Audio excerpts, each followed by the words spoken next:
ba magtrabaho yung pera? Kasi ang alam lang natin, magtrabaho para kumita ng pera. Pero hindi natin alam, kahit ako, accountant ako, hindi rin naturo sa amin to.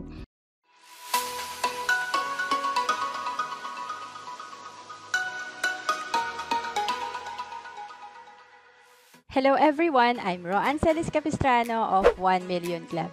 Kung bago ka pa lang sa channel ko, make sure to subscribe and hit the notification bell para lagi kang updated. Saving the right way. Okay, dito na tayo sa investment. Ayan, so meron palang saving the right way and saving the wrong way.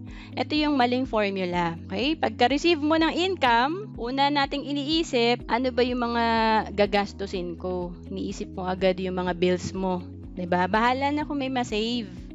Inuuna natin yung mga wants din natin, diba? Ang problema, pag inuna natin yung expenses natin, yung mga bills natin, madalas, wala talaga tayo naiipon, diba? And worst case, mas malaki pa yung ginastos mo, nagkaskas ka ng credit card, nagkautang ka pa, diba? So, inutang na agad natin yung kikitain pa lang natin. So, ano ba yung tama? Iti-twist lang natin yung formula. Unahin natin yung income, unahin natin yung savings, okay? Pagka-receive natin ng income, unahin natin yung savings, saka natin pagkasyahin, i-budget yung natitira. Pay yourself first. Unahin mong pasweldohin yung sarili mo. Kasi ang savings po, binabayaran mo yung sarili mo. Kasi yung iba po, ang nangyayari, masyadong mapagbigay, binibigay nila lahat sa pamilya or sa ibang tao. Tapos sila, walang natitira. 'Di ba? Ang hirap magtrabaho, lalo na sa panahon ngayon, 'di ba?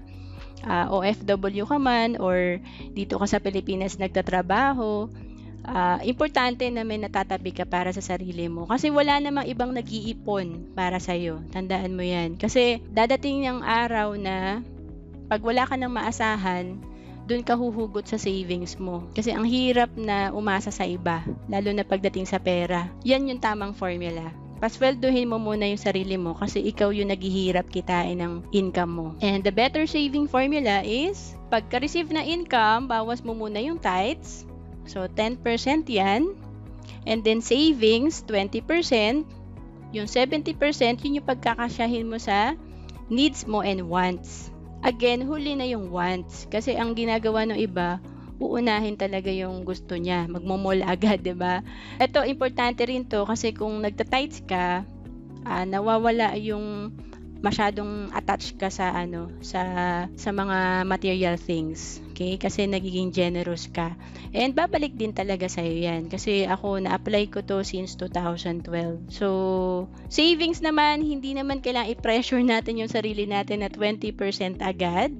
Kasi pwede namang 10% yan, 5%. Ang importante, may natatabi ka kada buwan or kada kinsenas. Okay? So, ang importante dito yung habit mo ng pagsisave. And then, pag kaya mo na from 5%, gawin mong 10%. So, gradual. Pwede nga, ako umabot ako dyan nung empleyado ako, 40% ng income ko nasa save ko. Okay? So, ang binibuild natin dito, yung discipline. Kasi yun yung pinakapundasyon eh. Pag hindi ka disiplinado, kahit lumaki pa yung income mo, ganun pa rin yung habit mo, wala ka pa rin maiipon. So, third concept na tayo, Rule of 72. Ano ba tong Rule of 72? Ito yung, paano ba magtrabaho yung pera? Kasi ang alam lang natin, magtrabaho para kumita ng pera. Pero hindi natin alam, kahit ako, accountant ako, hindi rin naturo sa amin to, na pwede palang magtrabaho yung pera sa atin. Okay? So, Rule of 72, dinevelop to ni Einstein. Kung ang dentista, ang trabaho niya is magbunot ng ngipin, ang money naman, ang trabaho niya is mag-compound. Okay? So, sabi lang dito, 72 divided by rate, kung saan ka naglagay ng pera, equals, makukuha mo yung number of years kung kailan dodoble yung pera mo. So, magsasample tayo Halimbawa, 4% yung kinikita ng pera mo. 72 divided by 4, every 18 years dodoble yung nilagay mong investment. So, halimbawa, age 29 ka, 100,000 one-time investment yung nilagay mo. After 18 years, so 29 plus 18, 47 years old, dodoble na yung pera mo dahil sa nagko-compound na interest. And plus 18 years uli, dodoble na naman yung 200,000 mo, so 400,000 na at the age of 65. Sa tingin nyo, yung bangko ba, Nasa vault lang ba yung pera natin pag nag-save tayo? Iniiwan lang nila doon? So, di ba hindi? Syempre, pinapalago nila yan. And pwede silang kumita ng 10%, 12%. So, sabihin na lang natin 12%. 72 divided by 12, 6 years. Every 6 years, dodoble yung investment. Kaya, at the age of 29, pareho lang sila, 100,000 din. Pero, mas mabilis nagko-compound dito kasi mas mataas ang interest. So, every 6 years. Kaya, dito, at the age of 65, 6.4 million. Ang laki ng difference, no? 6.4 minus 400,000. Kung hindi ka aware, kung hindi ka financially literate, 6 million yung pwedeng mawala sa'yo. Diba? So, napaka-importante talaga ng financial literacy. Kaya nga sabi, no, financial ignorance is expensive kasi ito yung nawawala sa atin. So, 6 million, kumita yung bangko ng 6.4 million, pero ang binigay lang niya sa'yo, 400,000 or mas mababa pa kasi ang interest sa bangko is less than 1%. Okay? So, I have nothing against bank.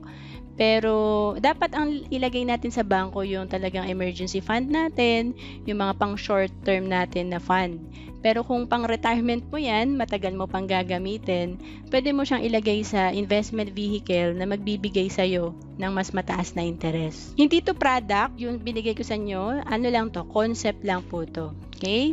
Ang difference lang nito is, yun nga, pag nagsasave ka, at compare sa nag-i-invest ka. Mas maximize mo yung time tsaka yung interest. So, people who don't understand how money work, they end up working for money. Ang dami naman masipag na Pinoy, di ba? Kaya nga ang daming OFW kasi gustong-gusto talaga tayo ng taga-ibang bansa. Bakit hindi mayaman lahat, di ba? Kasi nga, yung financial education yung nawala. People who understand how money works, they let money work for them. 'Di ba? Napapansin natin yung mga mayayaman kahit na nag-abroad or nagta-travel, kumikita sila, 'di ba? Kasi nga meron silang mga investment. Para mas matuto ka pa, join our free 1-hour online financial class. Meron kaming schedule every Tuesdays and Fridays, 8 p.m. Philippine time. To register, just check the link below or go to bit.ly/online financial class 2020. Kung gusto mo mag-avail ng free online financial check-up with one of our financial educators, just check the link below to register or go to bit.ly/online financial check-up. Kung nagustuhan mo ang video na to or kung may question ka, i-comment mo lang sa baba.